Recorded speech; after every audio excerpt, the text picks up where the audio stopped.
we had some technical difficulties, unfortunately. We had to review the footage, and the tapes showed that the mics didn't work, so unfortunately, I'm sorry about that in advance for anyone who's watching. But we had an amazing conversation, nevertheless, and I hope you guys enjoy it. We have Omar today. You're breaking my heart.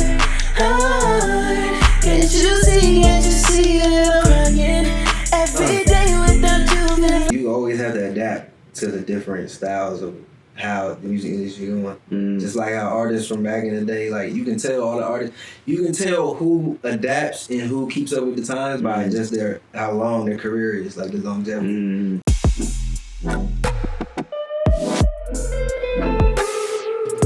Right. No, so we have to know that. So what does a publicist do? What does your publicist do? What does my publicist We make sure he looks good. Yeah. I mean, definitely. They make sure I look good. Make sure I'm saying the right things. Make sure I'm prepared for performances, for, just things. Media. Yeah.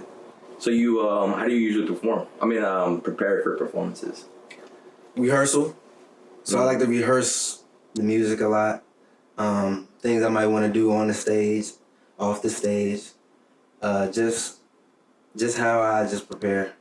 So, because I remember when I was focusing on performances, we would come up with like skits, like intro skits, where we would have like a bag over our head and we'd be escorted on the stage. Would be like we open up with the song "Prisoners of Love." Yeah. No, what's crazy is I want to actually get to that point in my performances, like bring the theatrics, because that's kind of how I started singing through theater and drama club in high school. So I definitely want to bring the theatrics. My team always makes fun of me. You ever seen that video of Genuine from BET when he came out on the stage in a stretcher and he just hit the...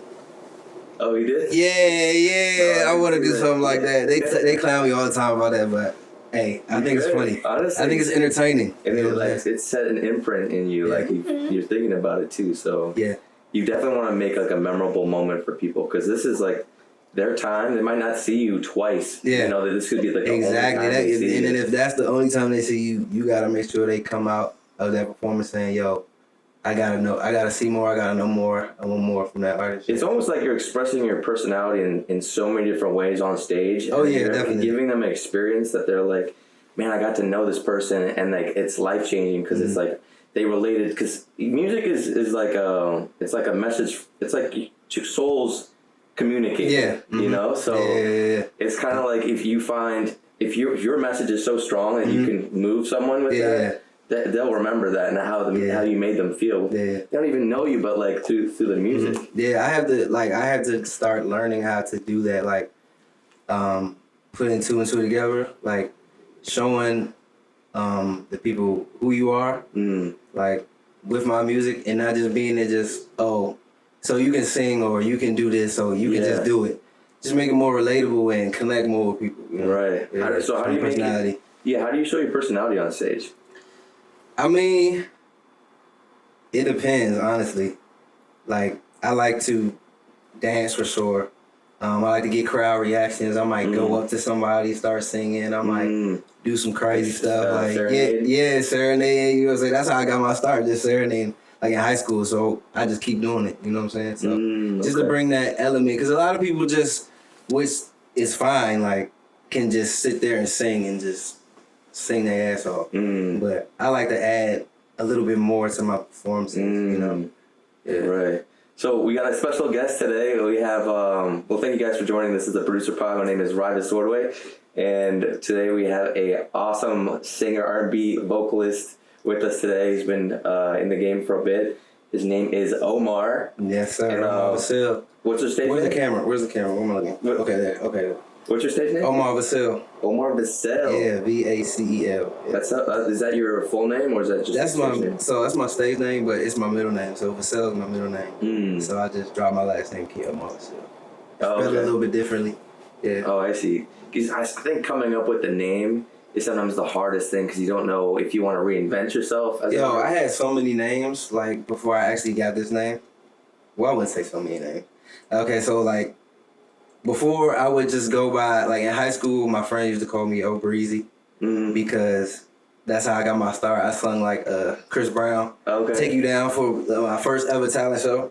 So I had O'Breezy, and then I went. It's crazy. I went to the next name I had was Omar Star, because that's what my friends used to call me too, like Omar Star. But then I changed it because somebody told me it sounded like I was a porn star.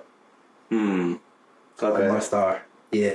Yeah, so I was like, I don't really want to be going through the industry sound like a porn star. The big Omar or something like that. Like, look, so then somebody was like, yo, why don't you just use your real name?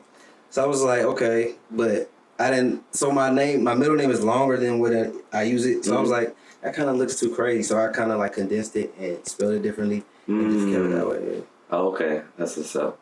Yeah, Omar Vacel. Omar Vacel, AKA OV. Or I just go by OV. Okay. That kind of stuck now too. OV. Yeah, That's what's OV. up. You look up to OVO? OVO? No. But that's crazy though.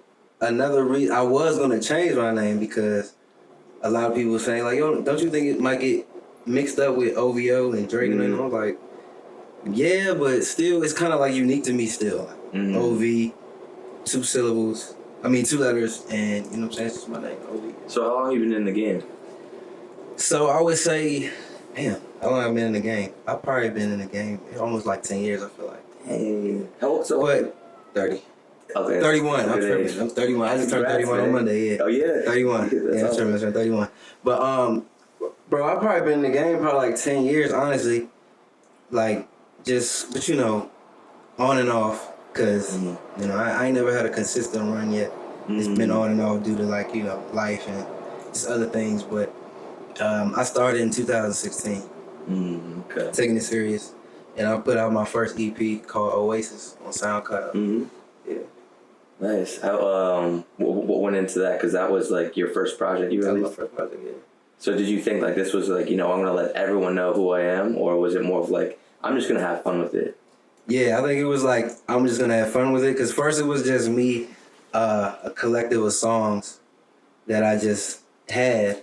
And it's crazy, I'm about to go deep. Okay. So look, those songs were a source of like kind of like give back. Because I was in a relationship at the time. And it was crazy. I was in a relationship at the time.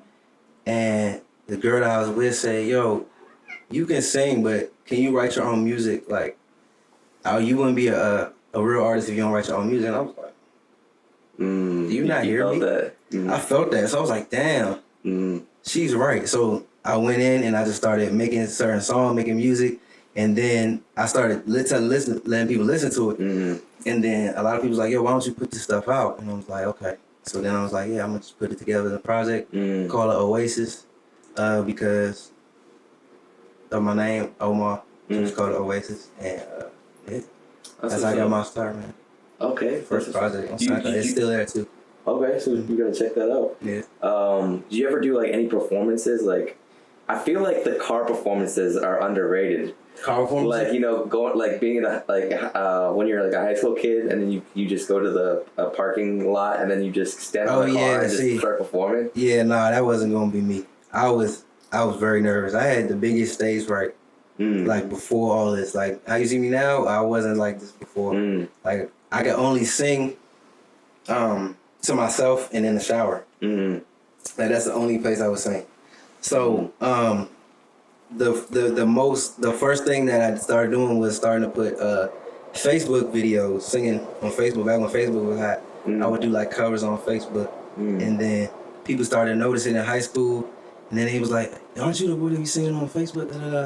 So yeah, but I had to like gain that confidence first. It was like years before I started singing in front of people. So you were a Facebook boy for a while. Yeah. I was hiding behind that camera, man. You know, in a way, like, I could even imagine doing the show like this. Like, right now, it's just in my living room and like, with the cameras. But eventually, it will be, like, on stages. Oh, yeah. You know, like, people are really getting to know the artists and stuff. But, like, imagining that, like, that extra level of now the pressure of the audience, it does, like, it's a whole other experience. Yeah, no, that's a whole new experience. But I feel like if you've been doing it for a while, you started putting them reps in just like in the gym. Yeah. You know what I'm saying? You just putting them reps in, and then it starts to become just it's just natural. It wouldn't even matter how many, because that's why I be going through. Like, I used to be like, couldn't even sing in front of one person, and now I can sing in front of crowds of 100,000. You know what I'm saying? Yeah, I want to get there. Yeah, 100,000. Yes, sir. 100,000. I'll get there one day. Yeah. I feel like once it gets to that point where it's so many people, it's almost like you're just out there and you don't care. You can't care. You really can't care, because if there's that many people there, either you've gotten to a point where you can be in those type of arenas and stages, or them people are here for you. Like, I think the more you care, you're going to kind of, it's like if you allow yourself just to be in that moment and just like do what you do, it's going to come across way better than you trying to be like, oh, now I have to like do a little bit more to try to get people to like, I'm going to hold the mic harder. Or, like, it just looks a little bit more corny, and it's not as natural as if you were just to perform like, you know what? You kind of gotta get lost. Like, you kind of gotta get lost. That's one thing. Another thing, like, that as I'm progressing as an artist, had to realize and had to learn. Like, you just gotta get lost in the music. Shout out to Jam Official. Who's that? Jam, Big Tizzy. Shout out Big Tizzy. You gotta get him on the platform one of these days, man. He's the person that put me, Amber, Marie. You had her on the podcast. Shout out Amber Marie. And Jay Jacobs on the stage together, and really helped us, like, you know what I'm saying, just give you a hone platform. our craft. Give us a platform and just hone our craft, and that shit really helped me. Like, you know what I'm so like they helped you, like they mentored you. Artist development. This is a big thing. Yeah, you know, we don't have that anymore like that. So I appreciate that platform for really developing us for them 3 weeks. Or was it a month? Yeah, and really helping us with the craft. That's a show. Yeah. So how do you normally develop on your own though? But development, honestly, bro, the development don't stop. So I've been developing myself as an artist, like I said, for like 10 years, bro. Like, it's just the repetition and showing up every day and just using your gift and your talent to either inspire yourself or inspire somebody else. But so what I mean by develop, it's like, are you doing anything in particular to like study an artist, or are you working on a run? Or are you like working on a dance move? Yeah, of course. You know, like I said, with rehearsals and everything, it's always good with rehearsals. But myself, bro, I'm always singing. Like, you can ask wifey, like, she sees me singing in the shower. I'm singing when I wake up in the morning. I'm singing just randomly, washing dishes. You know what I'm saying? Just, like I said, putting in them reps. Or I'm looking at videos. Like, I love to study Usher. He's my favorite artist. Oh, yeah. It was great seeing him at the Super Bowl. How'd you like that? It was dope, bro. It was amazing. Oh, wait, 1 out of 10. Yeah. 1 out of 10? Yeah. I'm biased. That was a 10 for me. Yeah. It was a 10 for me. To do all that in 15 minutes on that big of a stage, at that age, you know what I'm saying? His legacy is just written in stone. He killed it. He killed it, bro. He killed it. Like, that was probably one of the best Super Bowl performances I've ever seen. Yeah, I don't really like. Yeah. I wouldn't. Yeah, I don't really watch the Super Bowl. I do watch the halftime, but I haven't been excited to see a halftime performance since that. You know what I'm saying? He brought everyone back. Yeah, he did. Yeah, but when you have that, like you said, the development from the age of, I don't forget how he started, probably like 13, and developing that up to that point to get there. You know what I'm saying? So it was just like, it was great to see. Yeah. He killed it for sure. So yeah, man, I'm watching Usher a lot. Live performances mostly. You know, just to see like his cadences, what he does to interact with the crowd, certain runs he might hit, you know, things like What's that. your favorite run? My favorite one? Yeah, what's your favorite run like that you like to do? That I like to do? Yeah. Probably like something in falsetto, because that's like I feel like that's my thing, like singing in falsetto. Yeah. Like, that's one of my gifts. Can we hear it? Can we hear, can you hear it? Your favorite run? You put me on the spot, y'all. Let me see what I got for y'all. Yeah. My favorite one right here. You know? Yeah.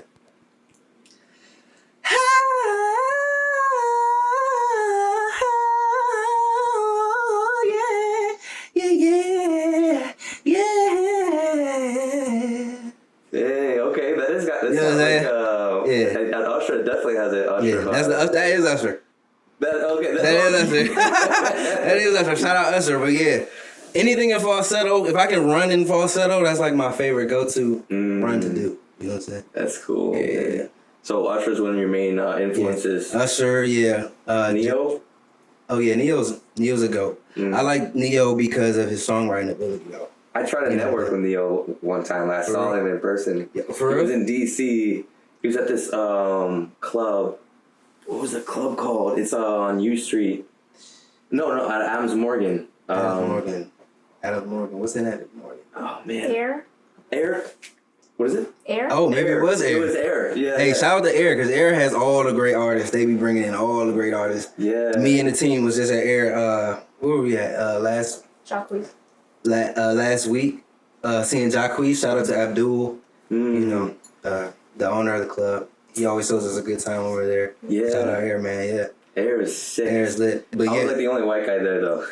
Hey man, you in good company. Yeah, absolutely.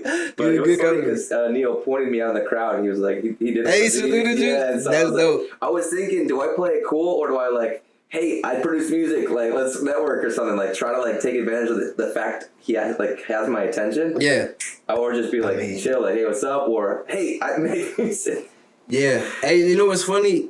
Because that's the same thing that happened to me not last week when we was at Air with Jacquees. I was able to like dap him up and everything. But some in me was like, don't be that artist to be like, yeah, I got music.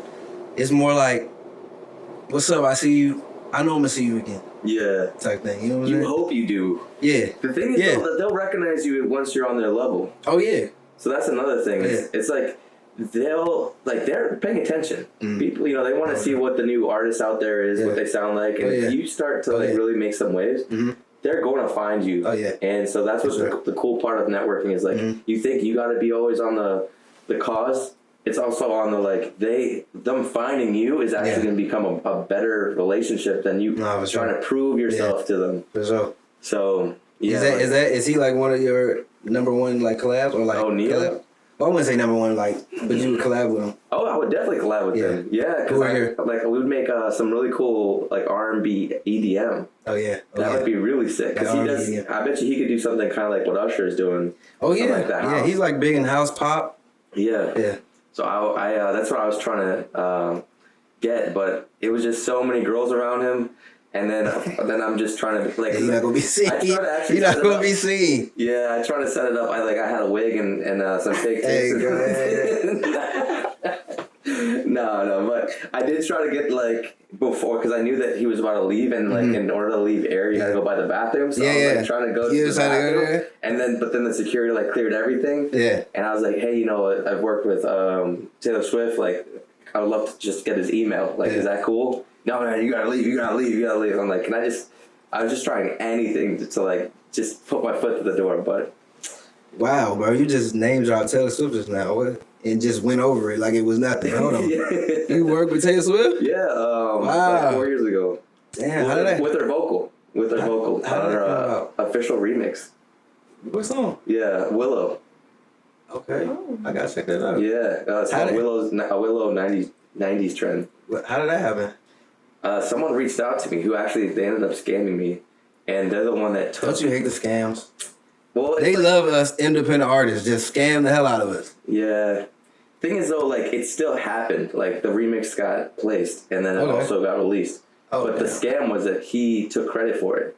Oh. And so I have like all the project files, texts, emails, and it's still a matter of like me trying to like get the recognition and the credit for it, but at least I still use that as like a networking tool to be like, hey, no, I've done it. No, thanks, and you got the receipts.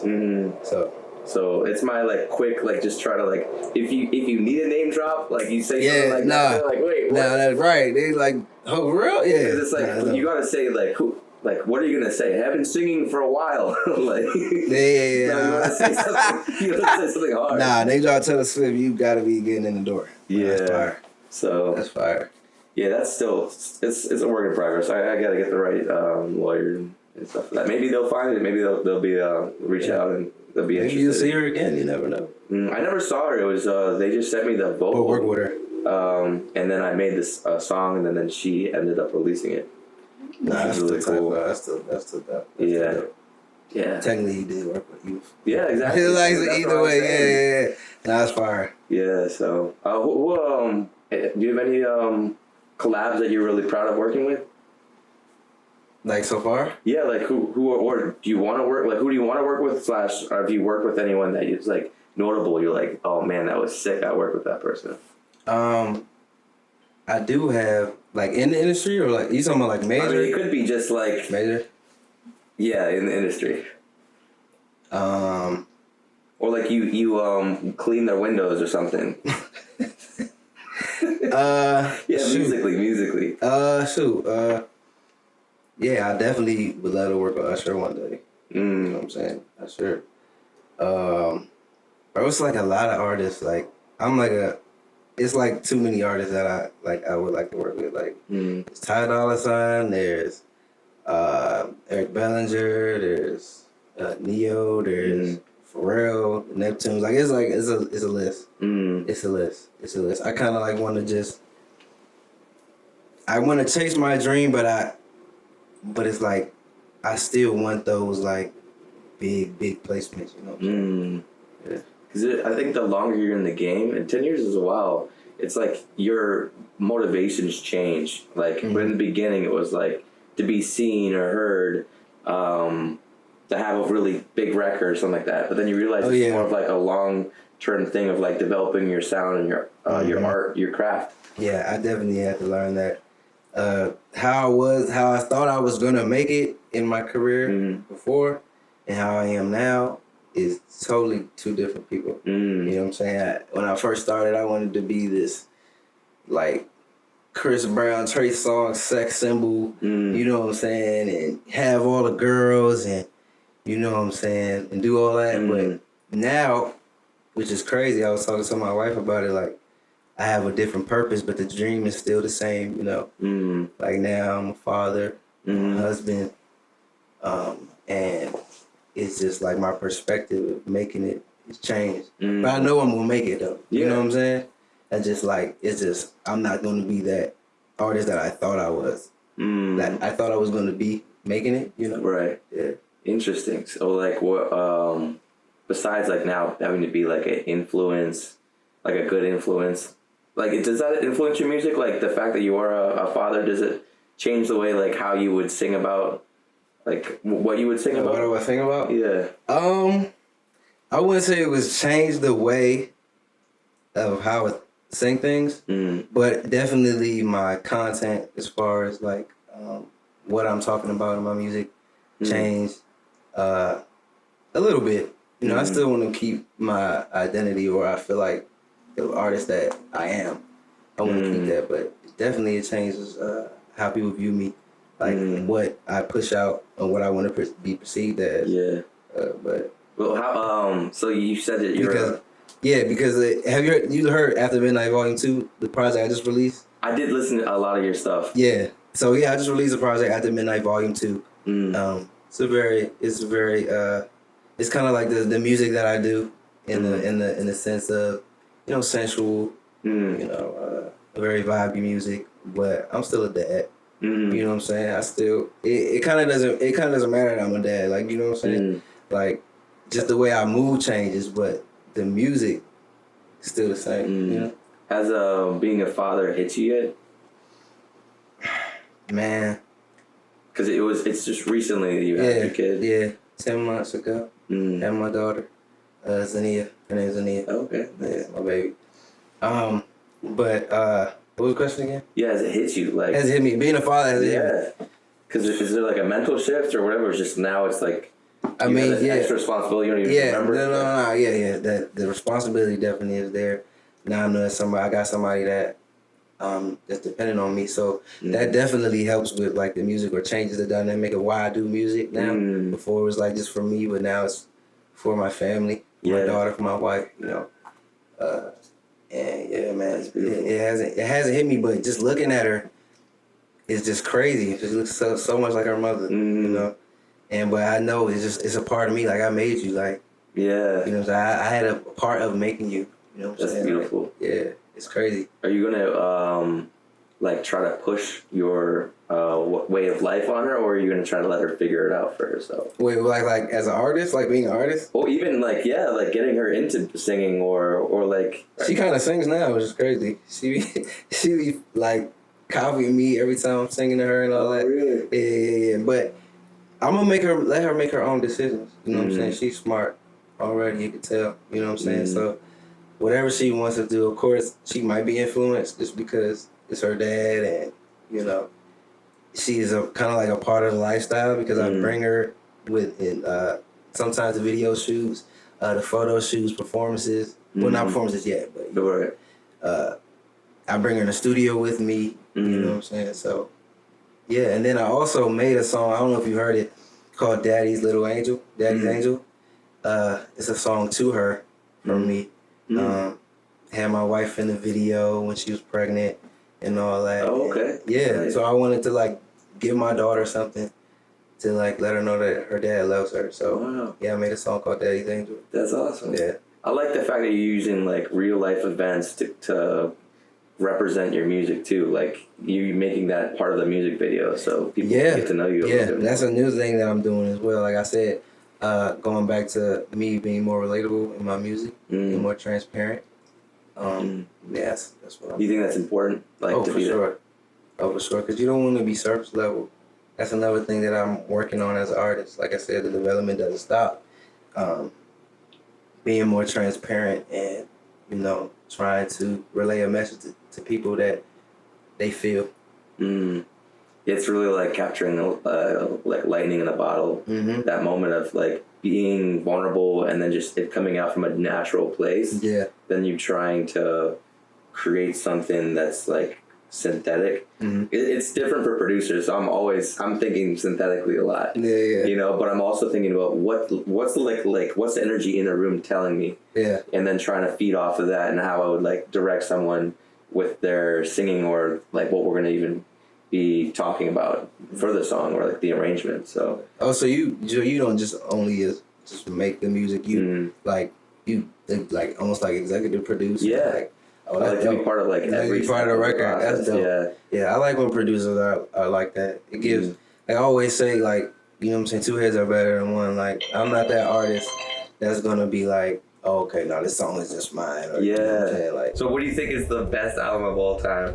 I guess we'll just talk about R&B for now. Yeah. Yeah. or do you think there's other? Wow. Are there other albums you like better, like jazz albums? Like what's your favorite type of music? R&B. Okay. And dancehall, because I'm Jamaican. Oh, okay. So, I mean, man, yeah, like, I would say that my music palette has probably been that, like, my whole life. R&B and dancehall. You know what I'm saying? So, that's probably like my two favorite genres. Okay. So, what do you think about Bob Marley being, like, Bob Marley's, was it cousin or brother just came out with some new music? It sounds just like Bob Marley. Really? Well, it's sounding like, they got it in the family. He tried to, but I don't know if I like the fact that he's trying to imitate him. Really? Because it's like... So is it imitation, or is he trying to, like, pay homage? Maybe it's homage, but it also felt like he's piggybacking off of Bob Marley's fame. Actually, sorry. It was his grandson. Grandson. Okay, it's grandson. Yeah. Okay. Okay, well, still, it's in the family. Yeah, it's in the family, so I wouldn't feel like I don't know, piggybacking? You think that's like he's trying to use that same spotlight that Bob Marley had and be like, oh, I'm the next Bob Marley. I mean, if the family don't got no problem with it. Excuse me. The family don't got no problem with it. I don't feel like it's a problem. Well, I'm talking about like defining yourself as an artist. Well, yeah, maybe, yeah, I can get that, or maybe he just doesn't know what his sound is, and that's like what he's doing to try to find it or something. Yeah. Also being, you know, I guess you said he just dropped it. Well, yeah, but I mean, maybe like a month ago. I mean, I think, yeah, because his father, his grandfather. Yeah. His grandfather's movie just came out too. Oh yeah. Yeah. So maybe it was kind of like that kind of thing. Maybe I don't know. And his birthday just passed, I think, too. So Bob Marley's birthday. So. Okay, you look up. Do you like Bob Marley? Yeah, Bob Marley dope. Yeah, he's one of like the pioneers for reggae music. So he always has a special place in our hearts. You know what I'm saying? But I'm more into like, I love Bob Marley and the old, the old school reggae. You know what I'm saying? But I'm more into like the 90s, early 2000s dancehall. Like, okay. The vibes. You know what I'm saying? Beanie Man, Elephant Man. Artists like that. Yeah. Okay. But if I'm saying top R&B albums, I'm going Usher, bro. I'm biased. I'm going Usher. Not R. Kelly? There's no R. Kelly in there? Because I feel like they were kind of close in the 90s. Yeah. I mean, R. Kelly's always going to be R. Kelly. You know what I'm saying? But as far as albums, I'm going Usher. Okay. I'm going Usher, yeah. Because I feel the Confessions? Confessions. That's like the album that really, like, opened my mind as, like, the artist. I'm like, damn, that's what I want to do. You know what I'm saying? Like, I want to be like Usher. You know what I'm saying? I feel like we need to bring hooks from the 90s into our modern R&B. Oh, yeah. Hooks, bridges. Yeah, especially bridges. Like, because the hooks, we had hooks. But as far as, like, the bridges, when that bridge hit and the song go in another place, like, we definitely need to bring that back. I kind of, like, got to get on myself for doing that, too. You know what I'm saying? I got to start putting that into my music. But, yeah, definitely bridges. Bridges, yeah. Right. So let me see. Is it possible for you to bless us with some unreleased music? I'd love to hear something. Unreleased music? Do you have anything on you, or? I don't know. I ask my team, guys. Can we do that? Are we doing that for my guy here? For the producer pod? For the producer pod? Okay, let's do it. That'd be sick. What you think? Let's do it. Your boy Omar Vacel. Here we got Breaking My Heart unreleased. Just for the producer pod. Let's get it. Back it up.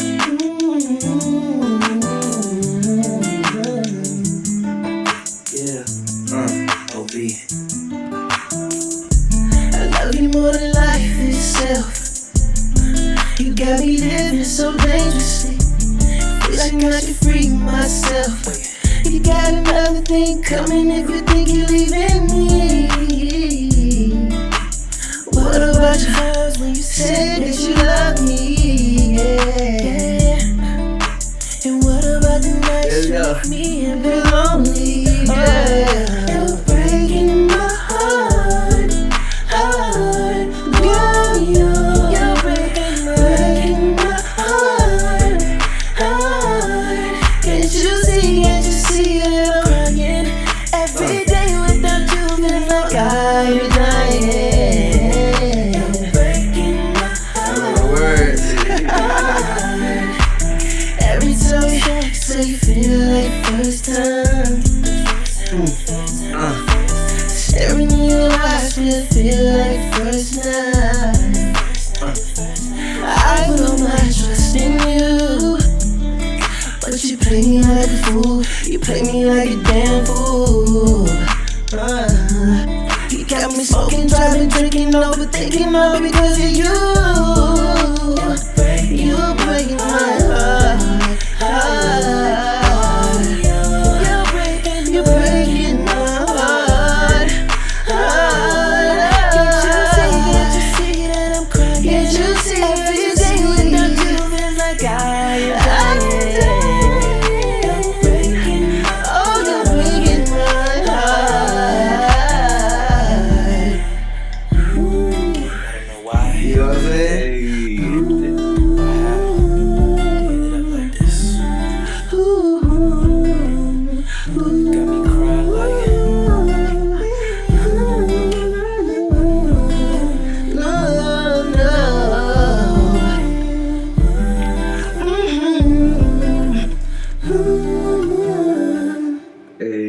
Breaking my heart. Wow. It could have been better if I remember the words, but No, it was. Yeah. Breaking my heart coming soon. Breaking my heart coming soon. Yeah. That was sick. And you always have to have a part of the song where you just have runs. Yeah, you got to. Especially if you can do them. Yeah. So shout out to B-Lax, homie from Atlanta, family from Atlanta that produced that record too. Okay. Shout out to her. Nice. Breaking my heart, man. That's cool. There aren't that many female producers. There aren't. Shout out to female producers that's killing the game right now, man. Yeah, I definitely want to work with more female producers. Female producers, you watch it right now, and you got amazing R&B music waiting in your file, just sitting. Hit my DM, send a message. Omar Vacel, I'm ready. I used to watch the beat battles, beat competitions. Yeah? Yeah, with Wonder Girl. That's where she got her rise to fame. Wonder Girl. Oh man, she's huge beat producer. Yeah. Really big producer, iconic. Oh wow. Yeah. Okay, now I got homework. Yeah. Wonder Girl. Yeah. Wonder Girl. Okay. She's sick. Yeah, she's definitely up there. Dope. With female producers. It's crazy. I don't really know a lot of them, but I know they're out there though. Yeah. I just don't know. I don't know. Yeah. Do you feel like Instagram and social media is taking the magic away from how things are created? As far as it's like now it's like you having to show the process in order to get people to know what's going on. Like, hey, I just made this song. You know, like back in the day, you have to actually, it was like the magic, the mystique of the song being released, and you're like, you just whoa, couldn't wait. Like they just dropped that. That's sick. But now it's like, I mean, so social here's media. a sneak peek of what like. Social media just made everything very intrusive. I ain't gonna lie. Like you just, especially for the artists that aren't like, don't have that personality where it's like out there and they just hone in like hermits and just want to be in their music. Because that's what artists are. We're like these antisocial, like we are awkward people sometimes. Definitely. Yeah. But I don't know, man. I think, but it's kind of like it's almost like a good thing too, because it's like you can be more relatable now. Like before, I mean, it was all like a mystery. Like artists was like a mystery, and but I don't think that's just not what it is now. People don't really care. They want to be in tune with you. You know? Right. I saw this video of this girl and she's like, I just made the song of the summer, like as like a joke, like to like what Insta like IG is like now. It's like I just made the song of the summer, and now you have the song preview. They didn't have to do that back in the day. Like you had to wait. You had to go. First of all, you had to go to record stores and buy actual albums. And you had to get them plays, radio spins. You know, you had to get your music video on certain platforms for it to be seen. Now you just upload it to YouTube. It's different. It's different. Are you concerned about how the music industry is changing, like in the next 5 years? Like, does that is there any sort of thought about that where it could be going? Oh yeah, you always gotta think about it because you always have to adapt to the different styles of how the music industry is going. Just like how artists from back in the day, like you can tell all the artists, you can tell who adapts and who keeps up with the times by just how long their career is, like the longevity. Like the artists that don't try to adapt, they fall by the wayside, sadly. You know what I'm saying? So what do you think how would you adapt to the new climate of the music industry? How would I adapt? Yeah, like where do you see like the next 4 or 5 years, like in the music industry? Like how do you think you would navigate it? I mean, shoot, it's always going to change, honestly. So you just gotta have that open mind and be aware of the certain things, like just like how with music videos, it's like music videos almost like aren't a thing anymore. It's like the short form content instead of like long music videos, especially for independent artists. Like right now, it's like the thing is the short form content, and then once you have that audience, then they say, okay, you start putting out the longer form content. You know what I'm saying? You have that audience. But another thing that I recognize the music business is going, the music industry, is the AI thing. That's what I was kind of hinting at. Is the AI. That's really gonna, I don't know if it's gonna, I think, I'm like double-sided with that thing, man, because it's like, it could really help the music industry, but then it could just make it just lazy. Watered down, bro. The creativity ain't there no more. You know, people using AI to write music, and like, I'm like, bro, like, see, I feel like it would be better for artists, though. Like, for the producers, it's going to be tough because now an artist could just find an AI, write a prompt, and then it can make a beat like that for you. But for artists, it's still now it's giving you the like you don't have to worry that as much about the creative process. Maybe you like to be part of that, you know, and so that's where you would be like, oh, but that's where you would, you know, find a producer you lock in with them and you still make stuff with. So. Yeah. So like I said, it's like it's gonna go both ways. It's like people are gonna use the AI and people want to still want to be a part of that creative process. Like the people that really enjoy that, you know what I'm saying? Like me, I really enjoy it. That's probably like my favorite thing about music is actually creating the music. Yeah. And then second probably performing, but like just being locked in that zone. You know when you get in that zone, it's like, oh yeah, I'm really creating now. Yeah, I got some heat. You know what I'm saying? So right. I kind of look at it like when I listen to music, I kind of look at it in the like how many years have they been working on it? Like I think about it, I'm like that sounds like a 6-year sound. Like they've been only working for like you can tell? Like that sounds like wow, that's where you're at. Oh yeah. Oh, I can see how they like I remember the way I was structuring my songs in 6 years, like when I was doing it for 6 years, or like what sounds I would use, or like patterns and stuff like that, and I was trying to like.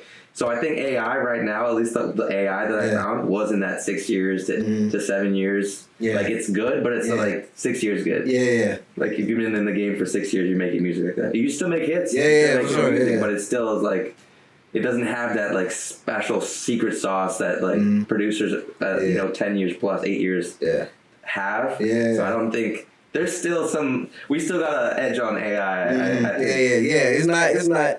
It's not going crazy yet, but it will. You know what I'm saying? It will, for sure. But you know, Ableton 12 just came out yesterday. Yeah. You know, you use Ableton? Yeah, I use Ableton. Okay. And so all I did yesterday was look up all of the cheap like hacks, tips, tricks, stuff like on the internet to see what I could learn about Ableton. Yeah. 12, and they have some like really sick new strumming techniques, velocity changing, filter, all sorts of really cool things that now like it's kind of incorporating AI's like sample selection, being able to find samples that all have like similar sounds. Yeah. So it's like making things way more convenient. Oh yeah. So that I actually like for AI. So it got me excited because I'm making stuff I would never make yesterday. Like I gotta hear some stuff, man. I gotta hear some stuff. Yeah, I'll let you hear some. Yeah. Can you record on that? It was yeah. Okay. Yeah, I'm a Pro Tools guy. I use Pro Tools. Okay. Yeah. Do you record yourself, or do you always go up in the studio? Yeah. So I used to always go up in the studio, but now I got a studio in the crib, so yeah, I can I record myself now, and then I send it off to my engineer to mix and master it. Yeah. So I feel like my workflow is better now with making music because I can just easily just go in and start writing and making something, and then put the idea down and then go into the studio. So, okay. Yeah. That's sick. Yes. So they see the fact that Ableton's changed some of their features, like on how you can use velocity and filters and stuff like that. Yeah. It like allows you to like the thing that I've been thinking about, and it's like how do you make synths sound more human?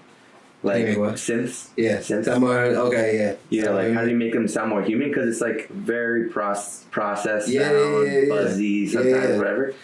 And so like the way that I like recently have been trying to like use the new features that Ableton 12 has is that I'll use the strum pattern for velocity, so you can kind of change like how the velocity is shaping, like.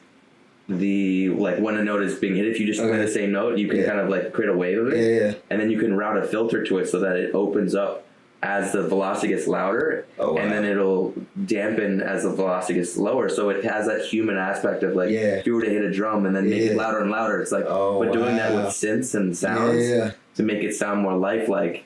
So I was playing with that yesterday, and so how long have you been producing? 12 years. Man.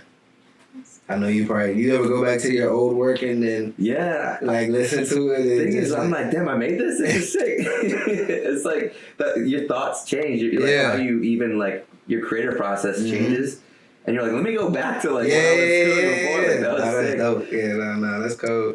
Because sometimes you doubt yourself, and you're like, I remember looking at projects I made even like 4 years in. I think I could have been getting paid. Doing it 4 years in, but for some reason you think you're not like ready or you gotta be better or something like that. But even like someone who's been doing it for 2 years, someone can pay you because you have 2 more years of experience than that person paying you. So that's value in itself. So you gotta figure out, okay, what's my market value, and like how much should I be charging people? Yeah. I think no matter how many years, if you've been doing it for 2, 4, 5 years, you got to be starting charging people, you know, to get some money, get the experience of having a transactional relationship with clients. Yeah. So that way you can build a business off of that. Yeah, I kind of had to do that too, because it'd be years before I started charging people, you know, to work, because I feel like I wasn't where I think I should be to be charging. Right. But it's back, like you said, you gotta know your worth and just, you know, knowing that you put skin in the game just like everybody else. Yeah. And then, of course, you got for producers, you got all the rappers thinking they can just, send me a beat. And they want the beat packs. Yeah, they want a pack. I mean, I'm not sending you a pack. I actually don't even send packs out. You know? No, I don't send my beats out. So you work more like closely with artists? I just, whatever artist I'm tapping in with, we're locking in. Maybe I'll play some old stuff, but I'd rather make something new. Yeah. Oh, yeah. See, you're doing it more the genuine way instead of just throwing your stuff out there and everybody can have your shit. Like, you want, especially, you want the art, like you said, you're an artist you like. You know what I'm saying? So that's part of your brand, man. You know what I'm saying? Yeah, and then the taste, like, you're really putting your effort in making the taste of the song. You know, like, it isn't just like a message that you got and it's just completely way off from what I would be interested in presenting myself as. Exactly. You like, this is not me. You know, I'm cool with like West Coast vibes. I'm cool with a lot of cool, like, different vibes that you wouldn't even think like this, you know, this white boy would be into. But like, it's gotta at least be somewhat representing both of us, you know, because it's like my music, your lyrics, but like, let's try to make them complement each other in like a really cool way. Do you have to listen to music when you go to the gym? Oh yeah, definitely. Yeah. It motivates me. Yeah. What about you? It be sometimes. Sometimes I don't listen to music, and sometimes I do. It depends on my mood. Do you listen to classical music when you go to the gym, like Batman theme song? Oh no! Bro, it's crazy. Like I said, my top 2 favorite genres, I'm listening to that like all the time. Really? You know, regardless of what I'm doing. Like even in the gym, I'm listening to R&B. Okay. You know what I'm saying? I don't know if a lot of people do that, but you work out to like so relaxed. No, it's just like, for me, it's like, okay. For me, I listen to R&B because I want to. If I'm working out because I'm trying to take my shirt off on stage and look good. So I'm gonna get into that R&B mode. Or like, if I'm listening to dance hall, it's because I wanna. I'm doing probably like hit workout and I'm moving for real. Like, you know what I'm saying? Like, and for me, I do calisthenics. So sick.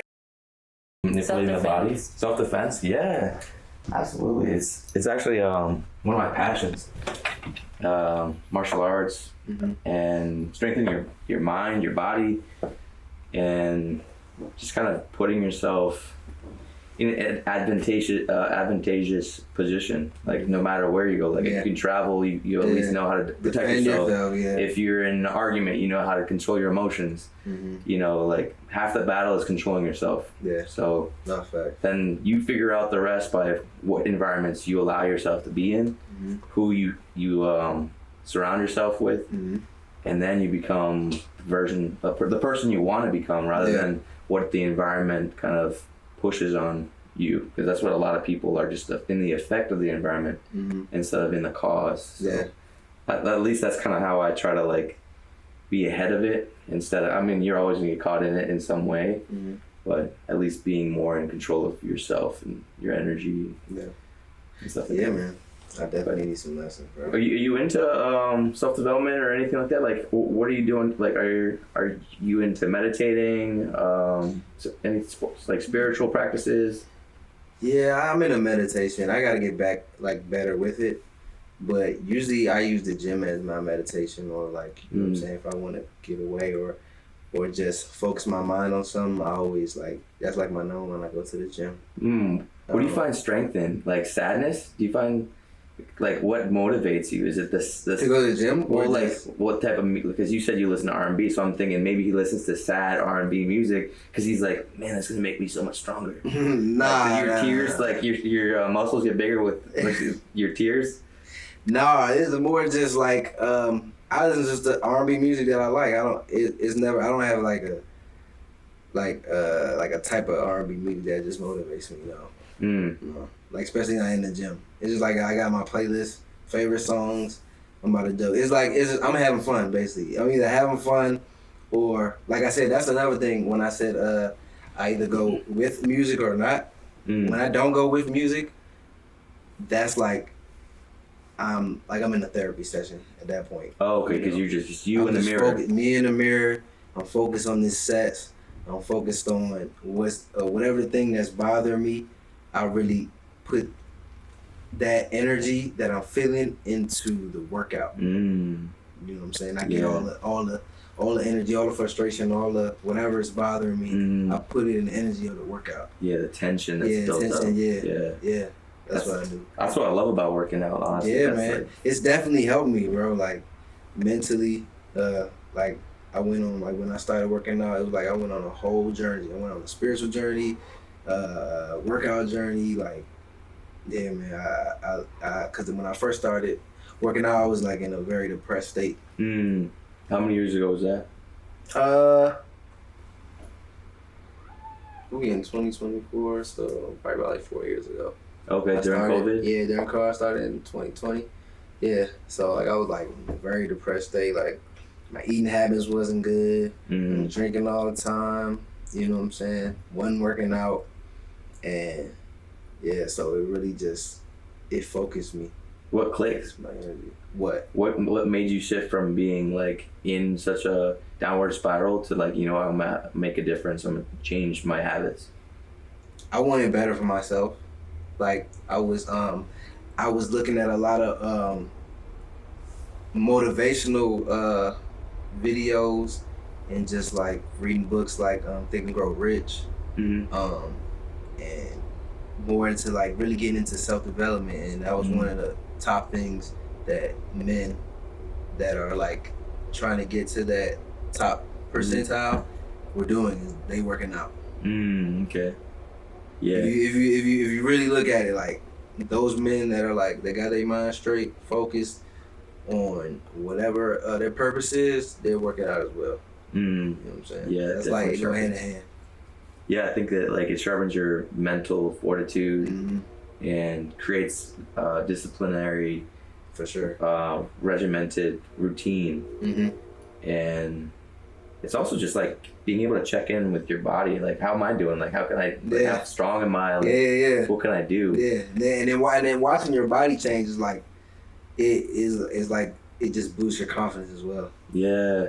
Especially for an R&B singer out there performing. Like, no, for real, bro. Like, how do you become a sex symbol? Like, what does it take to become a sex symbol? What does it take? I thought it took getting in the gym. I think that's probably. Well, I mean, it depends. Honestly, it's really that confidence. Because I can say that. Barry White was a sex symbol. I feel like he was, but he wasn't. I don't think he was working out like that. He don't have that body type, but like I said, it has to do with the confidence. But for me, my own development as this quote-unquote sex symbol that I wanted to be, I was like, okay, my body got to be right. You know what I'm saying? What about Bob Ross? Who's that? He's Who's that?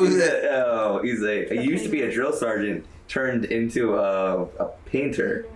And so he would just be really relaxed and be like, okay, today we'll be painting some mountain over here. With the afro. Well, yeah, he's got an afro. He got an afro? Yeah, he's got an afro. Okay. Yes.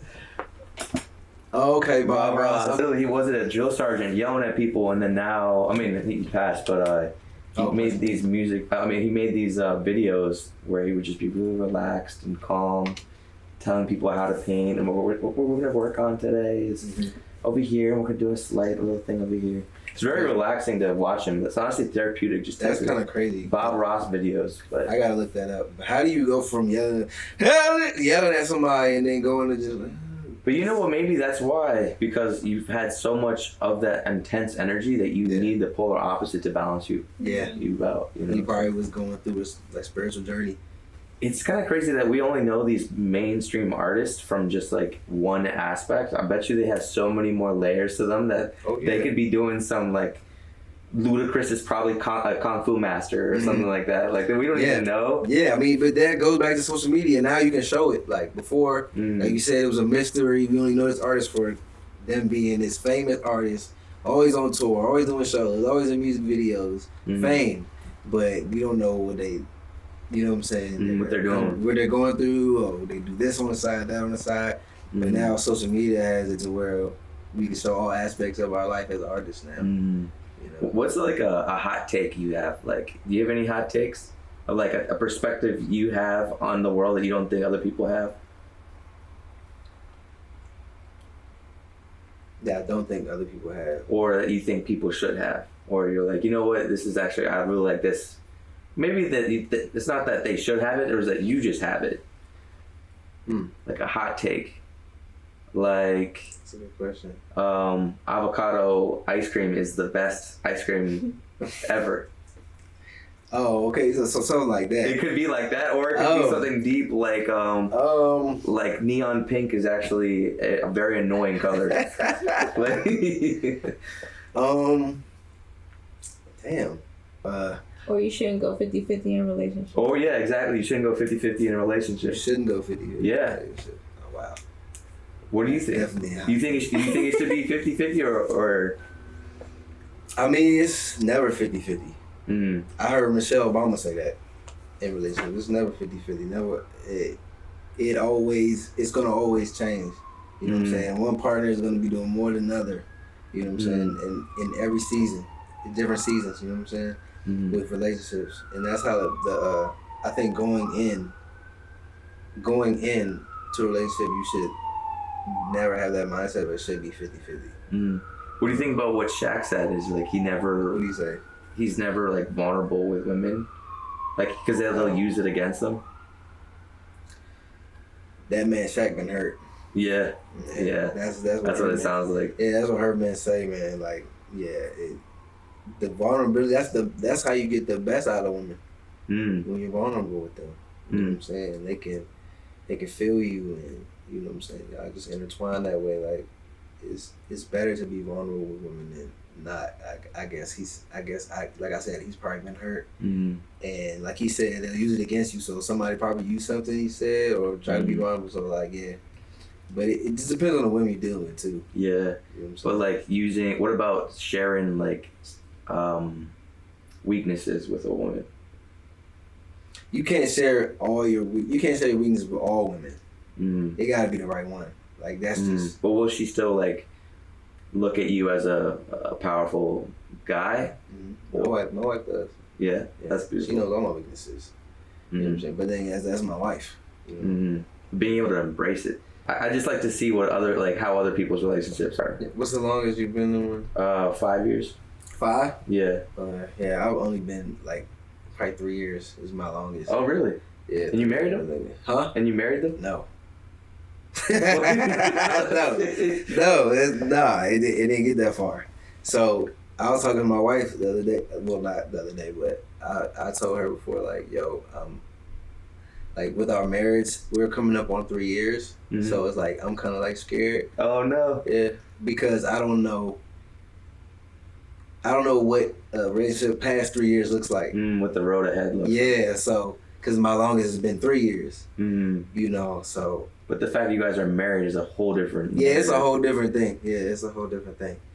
But does it feel different when it was like you kind of being in a relationship, dating, and versus being in a marriage? With her, or just with women? Well, just like the feeling of like being in a relationship versus being in a marriage. Like, does it feel different? Like how you navigate it? Yeah, it feels different at times when you're doing certain things. Like, but other than that, it feels like a regular relationship to me. But it's not, I know it's not. It's not.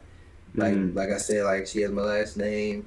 You know, we have a business together. Family. Yeah, she's actually a family. Like we're actually building, and it's not just we're just going through the motions. We're just boyfriend girlfriend type thing. Yeah, because I guess it has more weight to it. But yeah, I'm wondering more weight to it. Does it like have more pressure? Is it? Oh yeah, it's definitely more pressure. Definitely more pressure. I'm like you said, I'm a husband. She's a wife.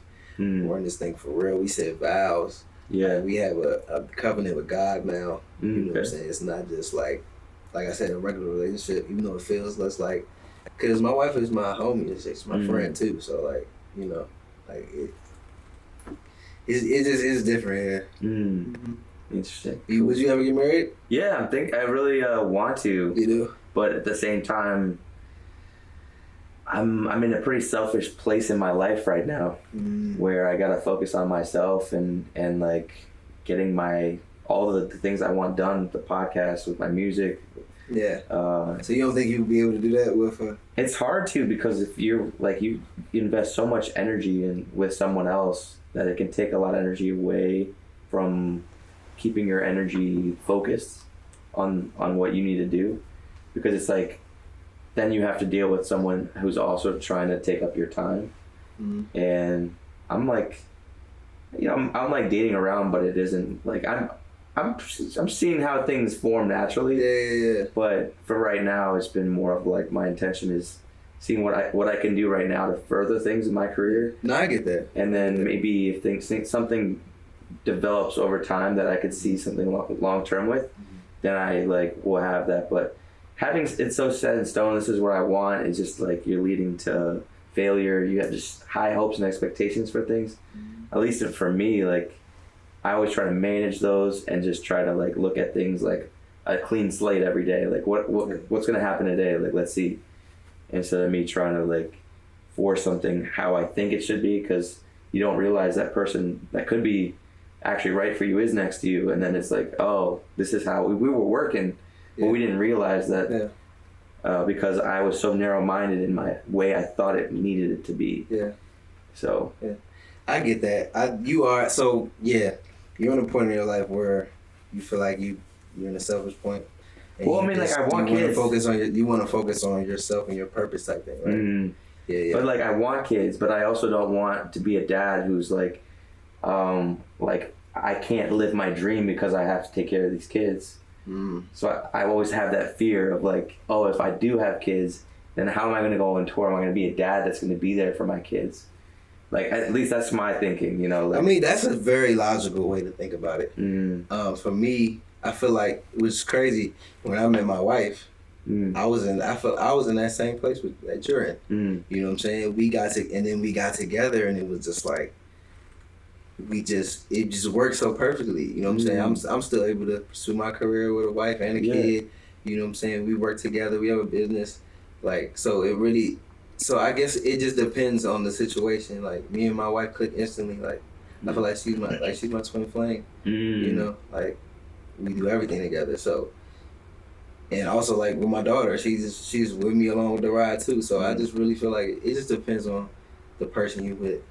Yeah, I could see that. Yeah. I try not to rely on what things could be in the future based off of unpredictable things like people. Like I try to base it based off what am I in control with, what am I in control of, and like what can I do to take those steps to getting where I want to be. And like people are just so unpredictable that it's hard for me to just be like, oh, I'm gonna put everything into that person. Yeah, no, you're right, definitely. But don't worry about it. She'll come. Like don't go out looking for her. I tell people that all the time. Like that's probably like the best relationship advice I can give to people.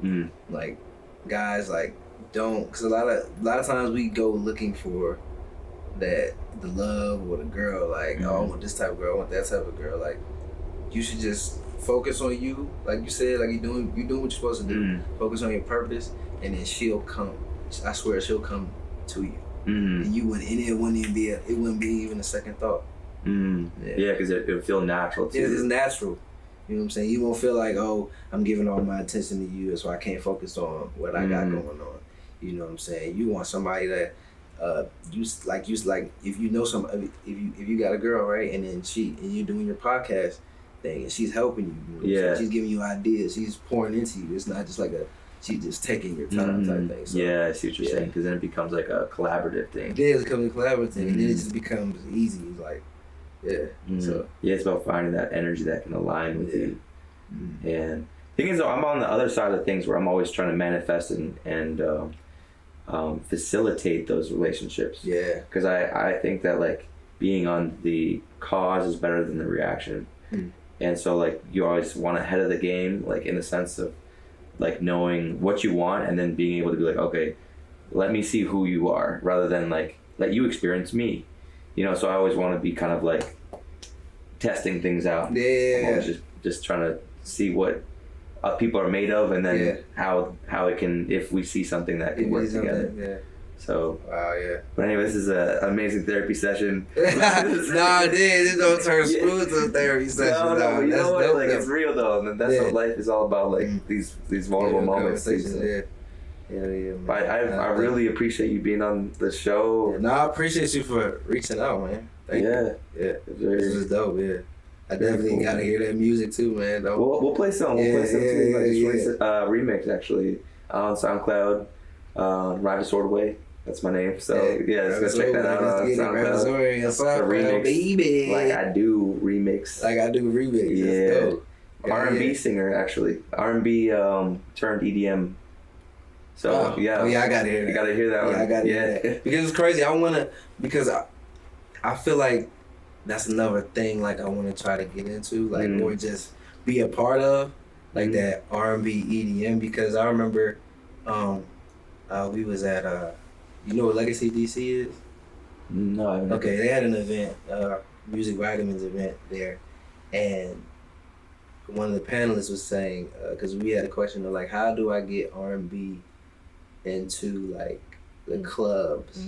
You know what I'm saying? The clubs and things of that nature, and they was like, well, maybe you should try to do like R&B EDM remixes and things like that. So that's interesting to hear you say. So I definitely want to hear what that sounds like. Yeah, we'll play it.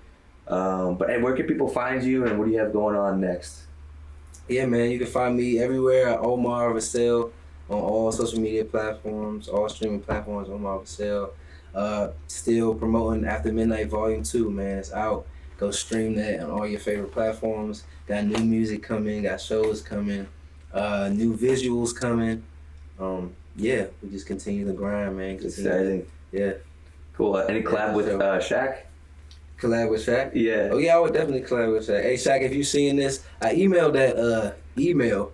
Oh, you and I don't think he got back to me. Yeah. You can send me music. Yeah. So Shaq, if you listening, I emailed you, brother. Yeah. And go to therapy. Yeah, and go to therapy. Somebody hurt you. It's okay though. It's okay though. You'll get it together. But so I appreciate everyone watching, and go check them out. Go check the description below. You can actually find us on Spotify too. So if you get on the way to work, you just want something to listen to, you can just stream us at the Producer Pod on Spotify.